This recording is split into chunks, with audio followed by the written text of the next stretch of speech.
भगवान ऐसी भाभियां सबको मिले। सुषमा की बात को सुनकर रूबी ने रसोई में से दूध का गिलास उठा लिया और शर्माते हुए अपने कमरे की तरफ को जाने लगी। अभी वो बस जा ही रही थी कि तभी उसने अंकुश को बात करते हुए सुना। रीना जान, मैं तुम्हें कैसे समझाऊं? तुम्हें क्या लगता है कि मैंने तुम्हें छोड़ दिया है? नहीं, मुझे ऐसा नहीं लगता, क्योंकि मैं तो पागल हूं ना जो सब कुछ सामने होते हुए भी तुम्हें सब एक्सप्लेन करूंगी। तुम समझ नहीं रही हो जान, मैंने बस तुमसे प्यार किया है और करता रहूंगा। वो तो काली तो बस सोने की मुर्गी है जिसका रंग काला है लेकिन बड़ी ही अमीर है। एक बार सही करके मैं उसको ठग लूं, उसके बाद तो तुम्हें सच में शादी करके अपने घर ले जाऊंगा, पक्का। एक तरफ अंकुश रीना से बात कर रहा था तो वहीं दूसरी तरफ रूबी ने सारी बातें सुन ली थी। और ये क्या? तो क्या ये शादी और वो मॉल की तारीफ, वो सब बस धोखा था? नहीं, ऐसा नहीं हो सकता है। रूबी को ऐसे ही सोचते हुए जोरदार चक्कर आ गया और खुद को संभालने के चक्कर में उसके हाथ से दूध का गिलास छूट गया, जिससे कि अंकुश का ध्यान भी उसकी तरफ को ही हो गया। लेकिन अब देखने की बात यह थी कि रूबी के साथ आगे क्या होने वाला था। क्या वो अंकुश को माफ करेगी या अंकुश कुछ करने को सोचेगा? और अगर अंकुश के दिल में कोई और लड़की थी तो उसने रूबी से शादी किस लिए की? जानने के लिए चलिए कहानी में पीछे चलते हैं। अरे ये क्या, भाई किसी से बात कर रहे हैं, लेकिन किससे? अरे बाबा, गुस्सा क्यों कर रही हो? तुम्हें मैंने बोला था ना कि आज मेरी बहन को रिश्ते वाले देखने आ रहे हैं। एक बार बस वो हाँ कर जाएं तो उसके बाद मैं घर में हमारी शादी की बात करूंगा और हफ्ते भर में रूबी की शादी करके फिर हमारी भी शादी का सिलसिला उठेगा। पिछले 3 महीनों से मैं यही सुन रही हूँ। रितेश, तुम समझ नहीं रहे हो। माना कि मैंने और तुमने घर में बताया हुआ है कि हमारी रिलेशनशिप है, लेकिन फिर भी तुम्हारी तरफ से शादी का कोई भी रिस्पॉन्स ना आने की वजह से अब तो माँ बाबा को ये लगने लग गया है कि तुम मुझ में और तुम्हारे भाई मेरी बहनों में इंटरेस्टेड ही नहीं है। माँ बाबा हमारी शादी दूसरे लड़कों से करवाने को सोच रहे हैं। ओहो, वो ऐसा सोच भी कैसे सकते हैं? इस सब की वजह बस हमारी बहन ही है। उसकी कहीं शादी हो जाए ना तो हम सभी फ्री हो जाएंगे। अच्छा चलो, मैं फोन रखता हूँ। फोन रखने से पहले मैं तुम्हें एक बात क्लियर कर देती हूँ रितेश, अगर इस बार भी तुम्हारी बहन का रिश्ता पक्का नहीं हुआ ना तो मैं तुम्हारी बातों में नहीं आऊंगी और बाबा और माँ को बोल दूंगी कि जो वो करना चाहते हैं कर सकते हैं। गौरी ने ऐसे बोलकर फोन काट दिया। रितेश का दिमाग टेंशन में आ गया। अब मैं क्या करूं? क्या एक भाई होने के नाते मेरा ये सोचना गलत है कि मेरी बहन का घर बस जाए तो फिर उसके बाद मैं अपना घर बसाऊं? लेकिन बहन भी तो ऐसी हो, न जाने किस मिट्टी की कालिक है उसके ऊपर, किसी को वो पसंद ही नहीं आती है। ये भैया क्या बोल रहे हैं? मेरा तो दिमाग खराब हो गया है। अरे रूबी, तू यहाँ खड़ी हुई है? हाँ भैया, आपको खाना देने को आई थी। तू कब से यहाँ है? बस अभी अभी तो आई थी, ये लीजिए। रूबी अपने आंसुओं को छुपाती हुई वहां से चली गई और अभी वो आ ही रही थी कि उसकी माँ उससे बोली, अरे नहीं, रूबी तो ऐसे ही घूम रही है और मैंने जो तुझे हल्दी और बेसन का फेस मास्क लगाने को दिया था वो तूने लगाया कि नहीं? नहीं माँ, अभी नहीं लगाया। क्यों नहीं लगाया? मैंने तो कहा था कि लगा लेना। तू भी ना, लड़के वाले 1 घंटे में आ रहे हैं। तू ना जाकर वो मास्क लगा, और वो ना बस 15 मिनट लगाना है, लेकिन तू 30 मिनट लगाना। हो सकता है कि तेरे इस काले मुंह का सारा टैन ही निकल जाए। माँ ऐसे क्यों बोल रही हो? क्यों, क्या गलत बोल दिया मैंने? अरे जाना, जाकर काम निपटाए, ऐसे खड़ी नहीं रहे, वो लोग बस आते ही होंगे। कमला की बात को सुनकर रूबी अपने कमरे में चली गई और हल्दी बेसन से बना हुआ मास्क लगाने लगी। रूबी की आंखों में उसको लगाते हुए आंसू आए हुए थे। रूबी एक अमीर घर की काली लड़की थी जिसके घर में उसके 4 भाई और माँ बाप थे। रूबी का रंग बचपन से ही काला था, जिसकी वजह से उसने बचपन से अपने ऊपर काफी कुछ झेला था। अब जवानी में उसके लिए कहीं रिश्ता नहीं मिल पाता था। ऐसे ही सिलसिला जारी था और आज के दिन रूबी को देखने फिर से लड़के वाले आ रहे थे। रूबी घबरा रही थी। अगर आज के दिन भी उन लोगों ने मुझे पसंद नहीं किया तो मैं घर में सभी को बोल दूंगी कि मुझे शादी ही नहीं करनी, फिर चाहे माँ बाबा कुछ भी कहें। अगर मेरी शादी नहीं होगी तो मैं अपने भाइयों को उनकी पसंद से दूर नहीं कर सकती हूँ। कोई नहीं, मेरी नहीं, मेरे भाइयों की शादी हो जाएगी। रूबी ऐसी खुद से ही बोलने लगी। कुछ ही देर के बाद उसकी माँ उसके कमरे में आई। अरे रूबी बेटा, तैयार हुई कि नहीं? ऐसा सही है। हाँ माँ, हो गई। अरे ये क्या, ये तूने क्या कढ़ी चावल के रंग का सूट पहन लिया है? माँ, ये मुझे तानिया ने दिया था। जब उसने ये पहना था ना तो उसे बहुत ही तारीफें मिली थी, बोली तू भी यही पहन लेना। तानिया ने पहना वो अलग बात थी, वो गोरी चिट्टी लड़की है और खुद को देख लड्डू के अंदर झांकते हुए चैंटे की तरह लग रही है। इसको उतार दे, ये तुझ पर अच्छा नहीं लग रहा है। क्या माँ? ये ले, ये पहन, इसके अंदर तेरा रंग सही लगेगा। ये चमकते हुए रंग तू नहीं पहना कर, समझ आया? रूबी की माँ ने उसे इनडायरेक्टली हर्ट कर दिया था। रूबी ने उन कपड़ों को बदला और फिर वो नीचे आई। नीचे उसके रिश्ते वाली औरत भावना और उसका बेटा शांतनु बैठा हुआ था। अच्छा अच्छा, तो ये काम है आपके बेटों का। अच्छा अच्छा, अब लड़की से तो हमें मिलवा दीजिए। जी मैं लाती हूँ। ये देखिए, ये है हमारी रूबी। क्या ये आपकी बेटी है सच में? जी हाँ, यही है हमारी रूबी। नमस्ते। माफ कीजिएगा, क्या इस लड़की को आपने गोद लिया था क्या? ये तो एकदम अलग ही है। लगता है कि ये लोग भी मुझे पसंद नहीं करेंगे। रूबी अभी ऐसे सोच ही रही थी कि तभी भावना बोल पड़ी। माफ कीजिए, लेकिन ये लड़की हमारे बेटे के मेल की नहीं है। वो क्या ना, हमारा बेटा कहाँ शहजादा सा, और हम इस महल में शहजादी की तलाश में आए थे। लेकिन अरे सुनिए तो सही। चल बेटा। भावना ने भी रूबी को रिजेक्ट कर दिया था। वो अपने बेटे के साथ चली गई, जिसके बाद ये क्या माँ? अरे चुप कर तू। कब तक हम यूं लड़के वालों के स्वागत की तैयारी कर करके बस उनकी ना ही सुनते रहेंगे? इसके चेहरे पर मेकअप क्यों नहीं करवाती हो तुम कमला? अजी मेरी क्या गलती है? आप मेरे ऊपर क्यों गुस्सा उतार रहे हैं? जैसे देखो वो आता है और चला जाता है। हाँ बस बहुत हो गया माँ बाबा। हम जिन लड़कियों को पसंद करते हैं उनके घर से भी अब उनकी शादी की बात उठने लगी है। उनके माँ बाबा को लगता है कि हम उनके अंदर इंटरेस्टेड ही नहीं है, इसलिए वो उनकी शादी करवाने को सोच रहे हैं। अब बताइए कि हम लोग क्या करें? नहीं, पहले होगी तो। बाबा माँ, मुझे शादी नहीं करनी है, मैं खुश हूँ ऐसे ही। आप भैया की शादी करवा दीजिए। क्या? हाँ माँ, मैं भैया की शादी देखना चाहती हूँ, अपनी भाभीियों के साथ वक्त गुजारना चाहती हूँ। अगर यही बात तू पहले से बता देती तो तेरा क्या घिस जाता? बोल। माँ वो तायरा, इसके लिए तो रिश्ता मिलता नहीं, इसीलिए अब मैं पहले अपने बेटों की ही शादी करूंगी। वो लड़कियां क्या पागल हैं जो हम बस उन्हें इंतजार करवाते रहें? संजीव जी फोन मिलाइए, अब कल ही शादी की दिन तारीख पक्की होगी। संजीव ने फोन मिलाया, जिसके बाद कमला ने चारों लड़कियों की मां आस्था से बात कर ली और बात कल के दिन एक बड़े रेस्टोरेंट की करनी तय हुई। अगले दिन पूरा परिवार दिन तारीख पक्की करने को रेस्टोरेंट के बाहर था। यह एक बहुत ही बड़ा रेस्टोरेंट है, शहर का सबसे नामी। रूबी तुम थोड़ा तमीज में रहना। चलो, आस्था और मनीष जी हमारा इंतजार कर रहे हैं। संजीव के पीछे उसका पूरा परिवार चल दिया। रूबी कुछ पीछे रह गई थी। पूरा परिवार रितेश, संजय, सात्विक और जतिन अपनी माँ बाप के साथ गौरी, शिखा, सोना और श्रुति के माँ बाबा के पास आ गई। टेबल पर वो चारों भी थी। वेलकम, स्वागत है आपका होने वाले समधी और समधन जी, आपका भी। अरे भाई, बड़ा इंतजार करवाया आप लोगों ने उस दिन के लिए। सीट लीजिए। सभी बैठ गए। पीछे से रूबी आई और वो बस आकर बैठने ही वाली थी कि तभी। एक्सक्यूज मी मैम, आप यहाँ नहीं बैठ सकती हैं। जी लेकिन क्यों? ये फैमिली टेबल है और पहले से बुक है। आप चलिए, मैं आपको दूसरी जगह दिखाती हूँ। मैं यहीं बैठूंगी, ये मेरी ही जगह है। पर मैम, हमारे होटल में ऐसे बैठना अलाउ नहीं है। आप किसी फैमिली के बीच में नहीं बैठ सकती ऐसे। ये मेरा ही परिवार है, मैं किसी के बीच में नहीं बैठ रही हूँ, समझ आया? ये आपका ही परिवार है? माफ कीजिए, मुझे लगा नहीं, बैठ जाइए मैम। तनु, जो कि वहां की वेट्रेस थी, वो घबराकर चली गई। रूबी अभी बैठी ही थी कि चारों होने वाली भाभियों की माँ आस्था बोल पड़ी। वैसे उस वेट्रेस की गलती नहीं थी बेटा, तुम दिखती ही इतनी ज्यादा अलग हो कि कोई भी धोखा खा जाए।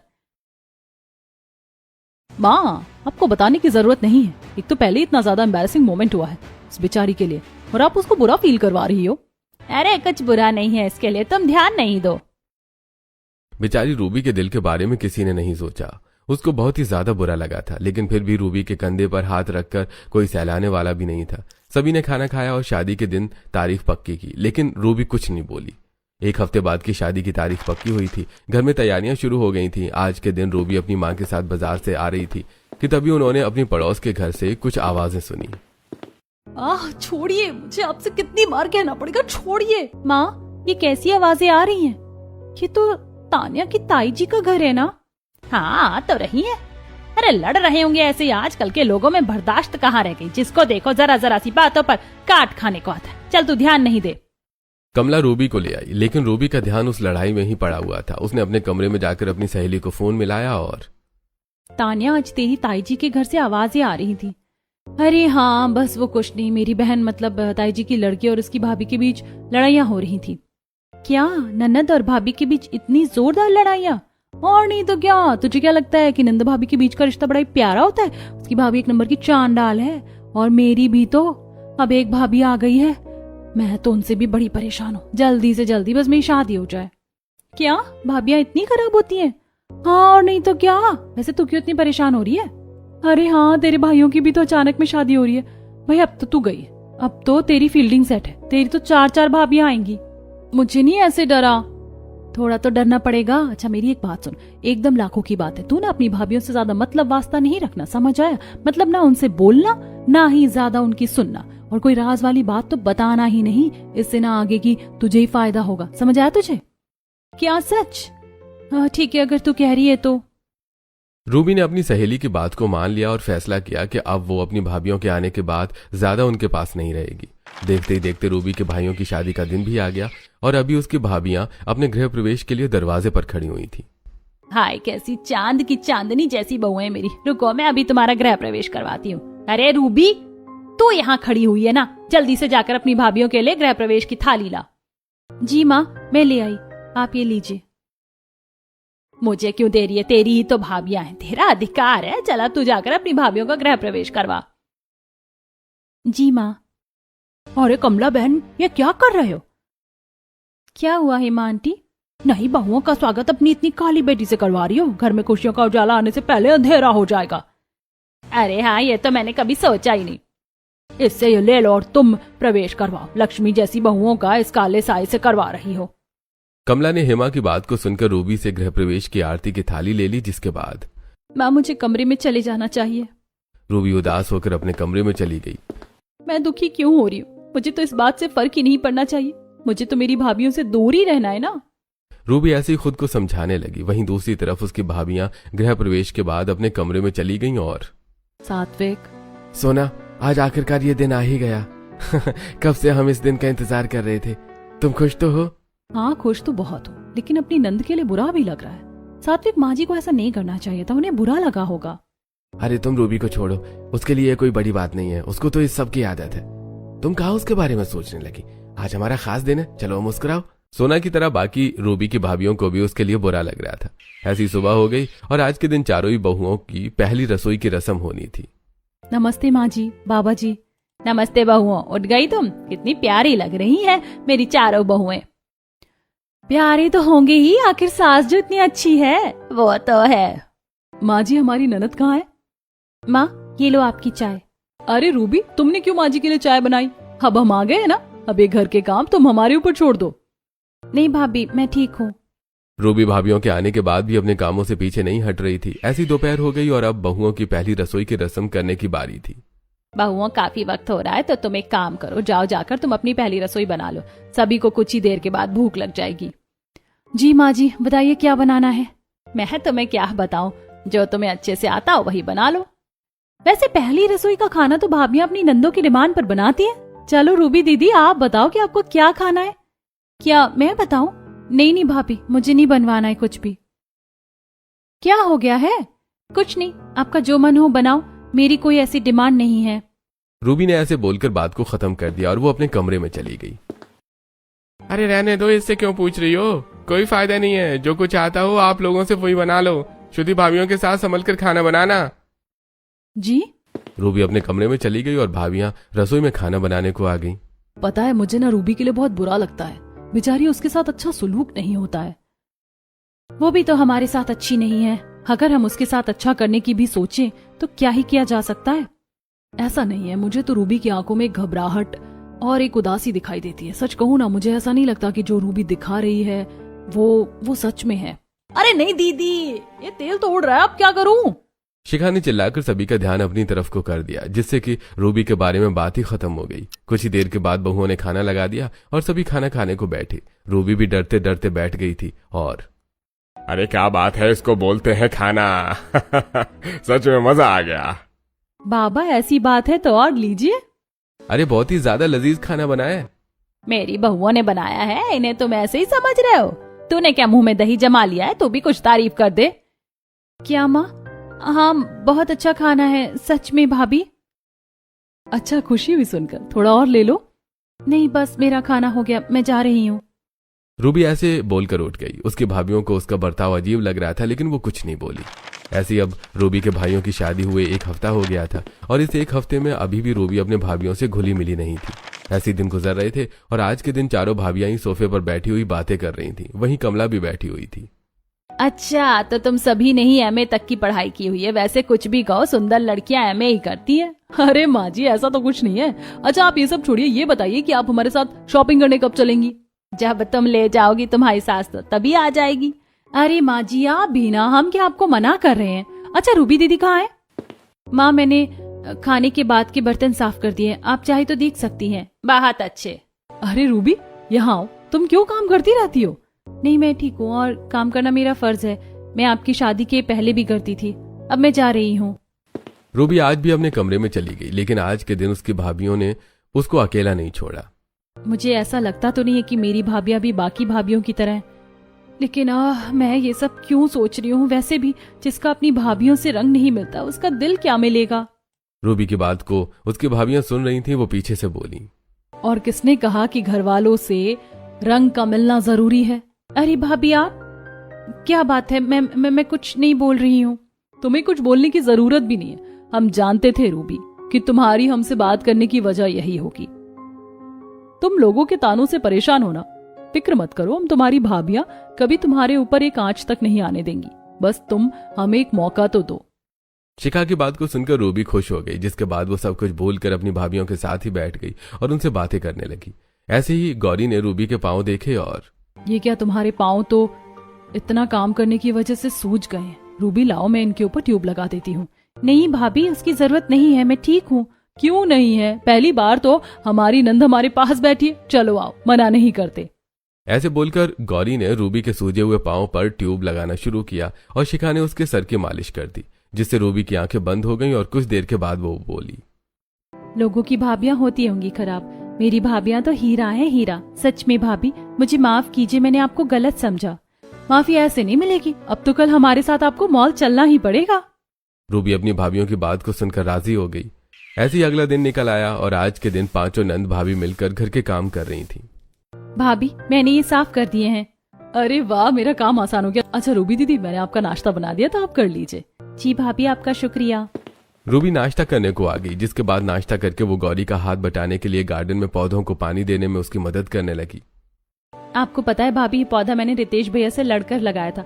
वो बोल रहे थे कि उन्हें यहाँ कुछ और करना है और मैंने यहाँ प्लांटिंग करने का जगह बनाया। अच्छा किया, तुमने तो यहाँ कितना बड़ा पौधा खड़ा कर दिया है और वो तो यहाँ कुछ बेकार ही करते। सही कहा भाभी, आपकी और मेरी सोच कितनी ज्यादा मिलती है। देखो तो जरा दोनों नंद भाभी की आपस में कितनी ज्यादा बन रही है, चलो नजर ना लगे। रूबी और उसकी भाभियों के बीच का रिश्ता देखकर अब तो पड़ोसी भी उनकी तारीफ कर रहे थे। ऐसे ही उन्होंने मिलजुल कर काम किए, जिसके बाद बहुएं अपनी नंद को मॉल ले आई। और हम कहाँ जा रहे हैं भाभी? मुझे बाबा ने पैसे दिए थे तो मैं सोच रही थी कि आज क्यों ना हम तनिष्क ज्वेलरी शॉप पर चलें। हाँ दीदी चलो चलते, मजा आएगा। ठीक है चलो। शिखा की बात को सुनकर सभी बहुएं और रूबी भी ज्वेलरी शॉप पर आ गई, जहां उन्होंने डायमंड रिंग देखना शुरू कर दिया। कहाँ है, कहाँ है? क्या हुआ, आप क्या ढूंढ रही हैं? आपकी शॉप पर एक गुलाबी रंग के हीरे वाली अंगूठी थी, वो कहाँ है? अच्छा वो वाली, क्या बात है, आप तो हीरों के बीच भी कोहिनूर लेने आई हैं। ये रही। यही तो है जो मुझे चाहिए थी। कितने की है ये? ये महंगी अंगूठी है, 50 लाख। ठीक है पैक कर दो।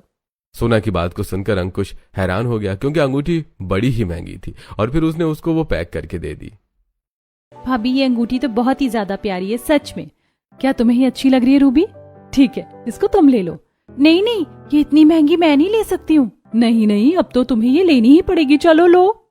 रूबी मना करने लगी, लेकिन सोना ने उसके हाथ में वो अंगूठी पहना दी। ये देखकर दुकान का मालिक अंकुश बोला, अरे वाह, आपके जीवन का रिश्ता तो बड़ा ही प्यारा है और आपकी नंद भी बड़ी प्यारी है। जिसकी नंद इतनी प्यारी हो उसकी भाभियों की पसंद तो अच्छी ही होगी। अंकुश की बात सुनकर सभी भाभियों ने उसके मुंह को देखा। रूबी भी शर्मा गई और जब बहुएं आ रही थी तो वैसे सुनी थी उस ज्वेलर की बात, उसे हमारी रूबी अच्छी लग रही थी। अब हीरे की पहचान तो सुनार को ही होती है ना। लगता है कि रूबी को अब उसके ससुराल भेजने का वक्त आ गया है। बहुएं ऐसे ही रूबी को छेड़ने लगी। उन्होंने घर जाकर ये बात सभी को बताई और अरे कौन था वो लड़का, मुझे उसका एड्रेस चाहिए, मैं आज ही उसके घर रूबी के रिश्ते की बात करूंगा। ये दुनिया का पहला ऐसा लड़का है जिसने रूबी की तारीफ की। सभी को अंकुश पहला और आखिरी लड़का लग रहा था जिसको रूबी में इंटरेस्ट आया था। उसी दिन रितेश ने अंकुश का पता निकालकर उसके घर रूबी की शादी की बात की और रूबी को देखने आए बिना ही अंकुश और उसकी मां सुषमा ने शादी के लिए हाँ कर दिया। एकदम खड़ा खड़ी में रूबी की शादी अंकुश के साथ हो गई और रूबी अपने भाभियों से विदा लेकर अब ससुराल में आ गई थी। अंकुश जी गृह प्रवेश? कैसा गृह प्रवेश? अरे मेरा मतलब है कि मेरी माँ तो बूढ़ी है, वो कहाँ ये सब करवा पाएंगे। तुम ऐसे ही अंदर आ जाओ, तुम्हारे कदम आ जाएंगे तो बस समझो कि हो गया गृह प्रवेश। अंकुश का घर बड़ा था। रूबी ऐसे ही अंदर आ गई। उसके साथ सोफे पर थी। रूबी उसके साथ बैठ गई और अंकुश कमरे में चला गया। नमस्ते सासू माँ। नमस्ते। आज से मैं आपकी बहू हूँ। मैं आपकी बहुत ही अच्छे से सेवा करूंगी। अच्छा है, चल बहू अब तू कमरे में चली जा। वैसे भी अंकुश भी थका हुआ है और मैं भी। और हाँ, रसोई में ना दूध रखा हुआ, जाकर वो ले ले और कमरे में चली जा। सुषमा की बात को सुनकर रूबी ने रसोई में से दूध का गिलास उठा लिया और शर्माते हुए अपने कमरे की तरफ को जाने लगी। अभी वो बस जा ही रही थी कि उसने अंकुश को बात करते हुए सुना। अरे रीना जान, मैं तुम्हें कैसे समझाऊं? तुम्हें क्या लगता है कि मैंने तुम्हें छोड़ दिया है? नहीं, मुझे ऐसा नहीं लगता, क्योंकि मैं तो पागल हूँ ना, जो सब कुछ सामने होते हुए भी तुम्हें सब एक्सप्लेन करेगी। अरे तुम समझ नहीं रही हो जान, मैंने बस तुमसे प्यार किया है और करता रहूंगा। वो काली तो बस सोने की मुर्गी है, जिसका रंग काला है लेकिन बड़ी ही अमीर है। एक बार सही करके मैं उसको ठग लूं, उसके बाद तो मैं तुम्हें सच में शादी करके अपने घर ले आऊंगा, पक्का। एक तरफ अंकुश रीना से बात कर रहा था तो वहीं दूसरी तरफ रूबी ने सारी बातें सुन ली थी। और ये क्या? तो क्या ये शादी और वो मॉल की तारीफ, वो सब बस धोखा था? नहीं, ऐसा नहीं हो सकता है। रूबी को ऐसे ही सोचते हुए जोरदार चक्कर आ गया और खुद को संभालने के चक्कर में उसके हाथ से दूध का गिलास छूट गया, जिससे कि अंकुश का ध्यान भी उसकी तरफ को हो ही गया। और अरे रूबी, क्या हुआ तुम्हें? अगर मैंने कुछ बोला तो मेरे परिवार का सारा लगाया हुआ पैसा और सब खत्म हो जाएगा। ये रिश्ता खत्म हो जाएगा, मुझे चुप रहना पड़ेगा। कुछ नहीं, बस वो जोड़ा भारी है ना, तो मुझे चक्कर आ गया था। संभल कर, ऐसे नहीं करते। अरे चलो आओ, अंदर आओ। चलो अच्छा है कि इसने कुछ सुना नहीं। अंकुश को लग रहा था कि रूबी ने कुछ नहीं सुना, लेकिन असल में रूबी ने सब कुछ सुन लिया था। ऐसे ही अगले दिन आज रूबी की पहली रसोई का दिन था। और माँ जी, आज तो मेरी पहली रसोई होगी ना, मैं क्या बनाऊं? उल्लू बना ले। मजाक कर रही हूँ, कुछ भी बना दे। और क्या पहली रसोई वसोई, अब तो तुझे खाना बनाना ही है, कुछ भी बना दे। सुषमा की बात को सुनकर रूबी रसोई में आ गई। अभी वो खाना बना ही रही थी कि उसकी भाभियों का उसके पास फोन आया। ओहो, ससुराल जाकर तो याद भी नहीं आ रही है। नहीं, ऐसा नहीं है भाभी। क्या बन रहा है पहली रसोई में? काफी कुछ। आप आएंगी? अरे हम इसी का तो इंतजार कर रहे थे, हम आ जाएंगे। श्रुति ने ऐसे बोलकर फोन काट दिया। और अरे नहीं, मैंने तो कुछ भी खास नहीं बनाया, मैंने तो ऐसे ही बोल दिया था, लेकिन लगता है कि भाभियां तो यहाँ आ रही हैं। अब क्या करूं? चलो बाहर से कुछ मंगवा लेती हूँ। रूबी ने ऐसे बोलकर खाना ऑर्डर कर दिया। कुछ ही देर के बाद उसकी भाभियां खाकर चली गईं, लेकिन उनके जाते ही किससे पूछ कर तूने बाहर से खाना मंगवाया था? माँ जी, वो भाभी आ रही थी तो इसीलिए। अच्छा, तेरी भाभियां इतनी खास हैं? अंकुश जी, माँ को देखो ना। अरे माँ, ये आप क्या कर रही हैं? ऐसे नहीं मारते हैं, ऐसे मारते हैं। दोनों माँ बेटे ने मिलकर रूबी को खूब मारा और खाने के पैसे भी उन्होंने रूबी से ही वसूले। ऐसे अब रूबी की शादी हुए 1 महीना बीत गया था। रूबी ना तो अपने घर जाती और ना ही अपनी भाभियों से कोई बात करती थी। ऐसी आज के दिन रूबी बाजार आई हुई थी कि उसकी टक्कर एकदम एक औरत से हुई। माफ कर दीजिए। कोई नहीं। ये क्या? रूबी? भाभी, रूबी, ये तुम क्या हाल बनाकर घूम रही हो? रूबी ने घिसी हुई सी बहुत ही बेकार साड़ी पहनी हुई थी, साथ ही उसका रंग भी बेहद ही काला हो गया था। वो भाभी, गर्मी हो रही है ना, तो बस इसीलिए मैंने घिसी हुई साड़ी पहन ली। पक्का ना? हाँ भाभी, एकदम पक्का। रूबी ने ऐसे बोलकर जैसे मुंह पर से अपने बाल हटाए तो उसकी बाजू पर भाभियों को कुछ निशान दिखाई दिए। और ये निशान कैसे है? कुछ नहीं भाभी, मुझे देर हो रही, मैं सामान लेकर घर जा रही हूँ। रूबी की बात को सुनकर भाभियां उसको रोक तो नहीं पाई, लेकिन उन्हें शक हो गया था। ऐसे कुछ दिन और गुजरे। रूबी अपने मायके वालों से पैसे लेती रहती थी। आज वो बाहर घूमने आई थी कि तभी उसने पैसे मांगे, जिससे आज रूबी घूमने गई हुई थी अंकुश के साथ, लेकिन सोचने वाली बात यह है कि उन्होंने यहाँ से पैसे मांगे क्यों? मुझे तो डर लगने लगा है, पता नहीं क्यों। हम लोगों को पता लगाना चाहिए। बहुओं ने सच जानने के लिए एक प्लान बनाया। अगले दिन वो रूबी के घर गई। और ननद जी, कल तो घूम कर आई थी ना आप, फोटो तो दिखाओ। मेरे पास फोटो नहीं है भाभी। रूबी ने किसी को भी फोटो नहीं दिखाई, क्योंकि उसके पास कोई फोटो थे ही नहीं। ऐसी भाभियों ने बातें की और वो वहां से चली आई। अभी वो आई ही थी कि तभी रूबी के घर अंकुश रीना को लेकर आ गया और दोनों माँ बेटे ने फिर से बेवजह रूबी को मारना शुरू कर दिया। बचाओ, बचाओ। काली हर दूसरे दिन अपनी भाभियों को बुलाकर बैठ जाती है। ये ले। अंकुश अभी रूबी को मार ही रहा था कि वहां गौरी और सोना पहुंच गईं। हे, तेरी इतनी हिम्मत भी कैसे हुई मेरी ननद के ऊपर हाथ उठाने की? अरे आप दोनों! भाभी, तुम्हें क्या लगता है कि तुम इसको बचा लोगी? ये लो। रुक बुढ़िया, तुझे तो मैं बताती हूँ। सोना ने सुषमा की बाजू को पकड़कर मोड़ दिया, जिसके बाद सुषमा की चीख निकल गई। अंकुश अपनी मां को छुड़ाने आ ही रहा था कि वहां एकदम से शिखा और श्रुति वहां पुलिस लेकर आ गई और इंस्पेक्टर, गिरफ्तार कर लीजिए इन्हें। पुलिस ने सभी कुछ अपनी आंखों से देखा था। उन्होंने सुषमा, रीना और अंकुश को गिरफ्तार कर लिया, जिसके बाद भाभियां रूबी को मायके वापस ले आई। और जब मायके वालों को ये बात पता चली तो सभी बहुत ही ज्यादा परेशान हो गए। क्या हम सभी तुम्हारे अपने नहीं हैं रूबी? तुमने हमें उन हैवानों के बारे में क्यों नहीं बताया? क्योंकि भाभी, मैं नहीं चाहती थी कि मैं फिर से अपने मायके वालों के ऊपर बोझ बन जाऊं। बस इसीलिए मैंने किसी को नहीं बताया। तुम पागल हो? वो तो शुक्र है कि जब हम तुम्हारे घर गए थे तो हम कैमरा लगा आए थे और हमने सब देख लिया था, नहीं तो आज क्या हो जाता। तू मेरी बेटी है, कोई बोझ नहीं है, समझ आया? उन लोगों से तुझे डिवोर्स मिल जाएगा रूबी, और जो तेरे लिए बेहतर होगा वो खुद चल कर आएगा। कमला ने अपनी बेटी रूबी को समझाया, जिससे कि रूबी की आंखों में आंसू आ गए। फिर क्या था, रूबी ने अंकुश को डिवोर्स दे दिया, जिसके बाद रूबी के लिए एक नॉर्मल से लड़के का रिश्ता आया जो कि उसका कॉलेज का दोस्त था। रूबी की भाभियों को वो लड़का ठीक लगा क्योंकि उसको पैसे का लालच नहीं था और उन्होंने रूबी की शादी उसी से ही कर दी। अब रूबी अपने नए पति के साथ खुश थी। सोहन उसे बहुत ही ज्यादा खुश रखता था और अब सब ठीक हो गया था।